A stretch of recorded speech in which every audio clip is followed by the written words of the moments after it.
تو میں اپنی ساری قوم کو کہنا چاہتا ہوں، ہم نے مل کے اس کا مقابلہ کرنا ہے۔ یہ جو ہمارے اوپر چور مسلط کیے گئے ہیں، ان کا ہم نے مقابلہ کرنا ہے، ہم نے باہر نہیں بھاگ جانا۔ میرے اوپر ہر دوسرے دن کوئی نیا کیس آ جاتا ہے، کبھی ڈسکوالیفائی کریں گے، کبھی اس کو نکال لیں گے، کبھی جیل میں ڈالیں گے، میری لوگوں کے اوپر کیسز ہیں۔ تو کیا ہم ملک چھوڑ کے تو نہیں باہر بھاگے؟ میں تو یہیں کھڑے ہو کے اس کا مقابلہ کروں گا، جان کو خطرہ ہے لیکن میں یہیں مقابلہ کروں گا۔ اور میں آپ سب کو کہنا چاہتا ہوں کہ یہ اللہ نے ہمیں ایک تحفہ دیا ہے پاکستان، اور قائد اعظم نے کہا تھا کہ کوئی طاقت پاکستان کو تباہ نہیں کر سکتی،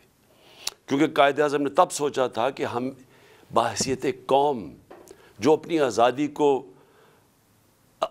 کو ایک سمجھتی ہے کہ اللہ کی بہت بڑی نعمت ہے کہ ہمیں انگریزوں سے آزادی ملی، تو ہم بحیثیت قوم مقابلہ کریں گے، لیکن ہم قوم نہیں بن سکے۔ لیکن خوشخبری یہ ہے کہ پہلی دفعہ میں دیکھ رہا ہوں کہ میرا ملک ایک قوم بننے جا رہا ہے، اور اس لیے میں کہتا ہوں کہ ہم ہر مشکل کا مقابلہ کر سکیں گے۔ تو میں نئے سال میں پھر سے آپ کو مبارک دینے کے بعد کہتا ہوں، تیار ہو جائیں، ہم نے اس ملک کو نکالنا ہے اس سے، اور انشاءاللہ ہم نکالیں گے۔ ہم جب ایک کرائسس آتا ہے تو وہ ایک موقع بھی مل جاتا ہے، ایک اپرچونٹی مل جاتی ہے کہ ہم اپنے آپ کو اپنی اصلاحات کریں، اپنے اداروں کو ٹھیک کریں۔ سب سے بڑی بات یہ کہ پاکستان میں قانون کی حکمرانی لے کے آئیں، اس ملک میں انصاف کا نظام قائم کریں۔ اور میں سمجھتا ہوں کہ اگر ہم نے یہ اگلے تباہی آ رہی ہے راستے میں، اس سے صرف نکلنے کا ایک کام ہے کہ قوم ساری کھڑی ہو جائے کہ ہم یہاں عدل اور انصاف چاہتے ہیں، ہم طاقتور کو قانون کے نیچے لینا چاہتے ہیں۔ جو اللہ نے قرآن میں کہا ہوا ہے کہ سب سے زیادہ ضرورت ایک ملک کے اندر اللہ کی زمین پہ انصاف قائم کرو۔ نبی صلی اللہ علیہ وسلم نے بھی کہا ہوا ہے کہ بڑی قومیں تباہ ہوئیں جدھر طاقتور کے لیے چوری کرتا تھا تو اس کو نہیں پکڑتے تھے، کمزور کو پکڑتے تھے، وہ تباہ ہو جاتی تھی۔ اور حضرت ابو بکر جب خلیفہ بنے، حضرت عمر جب خلیفہ بنے، دونوں نے پہلی تقریروں میں کہا کہ ہم انصاف قائم کریں گے، ہم طاقتور کو قانون کے نیچے لے کے آئیں گے۔ تو یہ ہم ساری قوم کو فیصلہ کر لینا چاہیے کہ اگر ہم نے اب اس میں سے نکلنا ہے،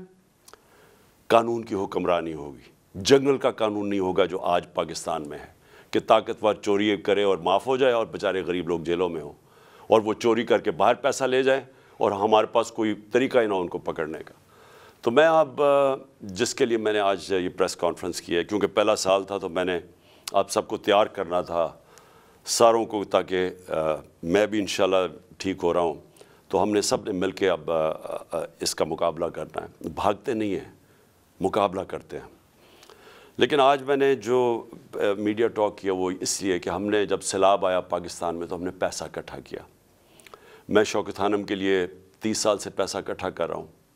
نمل یونیورسٹی کے لیے پچھلے 15 سال سے پیسہ اکٹھا کر رہا ہوں، اس سے بھی زیادہ 17 سال سے، تحریک انصاف کے لیے بھی 17 سال سے پیسہ اکٹھا کر رہا ہوں۔ میں ہمیشہ جو بھی پیسہ اکٹھا کرتا ہوں ساری چیزیں ٹرانسپیرنٹلی، شفافیت سے کرتا ہوں، اور میں ہمیشہ لوگوں کے سامنے سارے اپنے اکاؤنٹس رکھتا ہوں۔ تو جو یہ کہہ رہے ہیں فورن فنڈنگ ہے، یہ جو الیکشن کمیشن ہے، وہ میں چیلنج کرتا ہوں آج کہ صرف ہماری پارٹی